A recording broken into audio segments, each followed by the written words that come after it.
I thought you said earlier that all wars were about, oil and corporations. They are, but they're all religious-based, too. So they're all about religion and oil and corporations. Could be, and sure. Occasionally getting rid of the Nazis.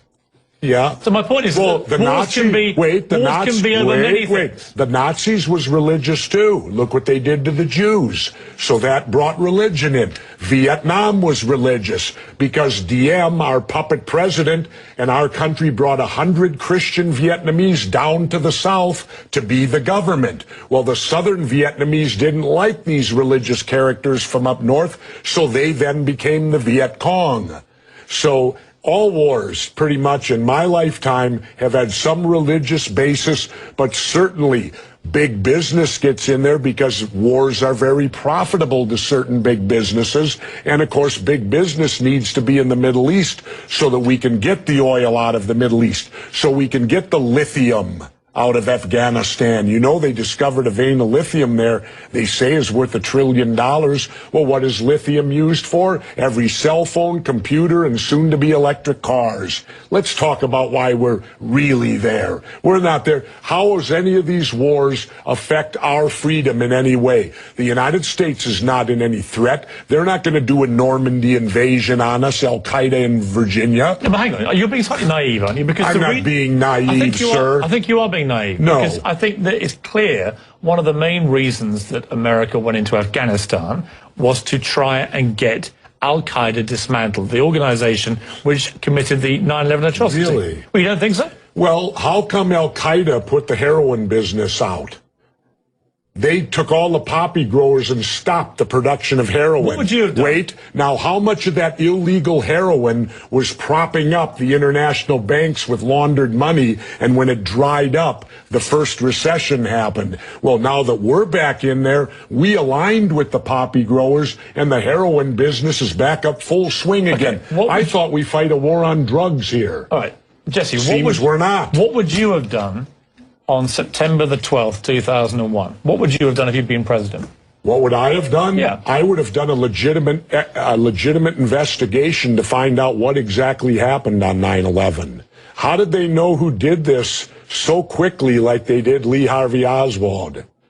How quick they knew Lee Harvey Oswald killed Kennedy. Because the people who did it were identified and we knew who they were. Well, then why couldn't we have stopped them beforehand if they were identified and we knew who they were? It was a failure of intelligence. Everyone's accepted No, it that. wasn't. We knew before with Condoleezza Rice's memo on August 6th when it stated right in the memo, bin Laden to steal planes and run them into buildings. And more stuff is coming out now also, how much the Bush administration ignored the intelligence. It was almost like they ignored it because they wanted it to happen. Oh, come off it, Jesse. No, not oh, come off it. Wait a minute. Every war fought starts with a false flag operation. You can't, in all seriousness, sit there and try and make out anybody. Okay, let me ask you this, Piers. Wait a minute. Let me ask you something. How much studying have you actually done of 9/11 other than what the government's told you and what mainstream media has told you? I've been studying it 4 years. I was editor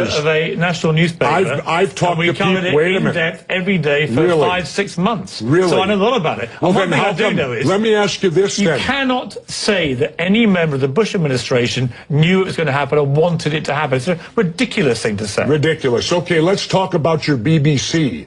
I have a tape of a BBC reporter broadcasting directly back to England talking about a third building has collapsed. World Trade Center Building 7 talks for 7 minutes. All the while she's talking, World Trade Center Building 7 is still standing right behind her. It didn't fall for another half hour. Yet they were doing a pre-broadcast back to England that, yes, it's true, you need to that this building fell and it hadn't fallen yet. If you're trying to make out the British Broadcasting Company, one of the most respected news organisations in the world, was inventing huge buildings falling over, you need to have a break, Jesse. We'll come back after the break. Fairly heated debate about various theories that you have about 9/11 and so on. Let's move on to... and the government only has a theory.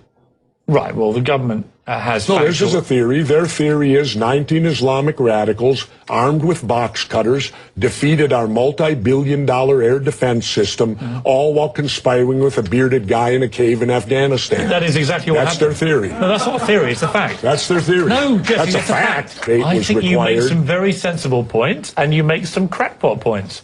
That's your opinion? Yes. How many people here think I make crackpot points? Yeah? One. How many think I make sensible points? You're in a minority, my good friend.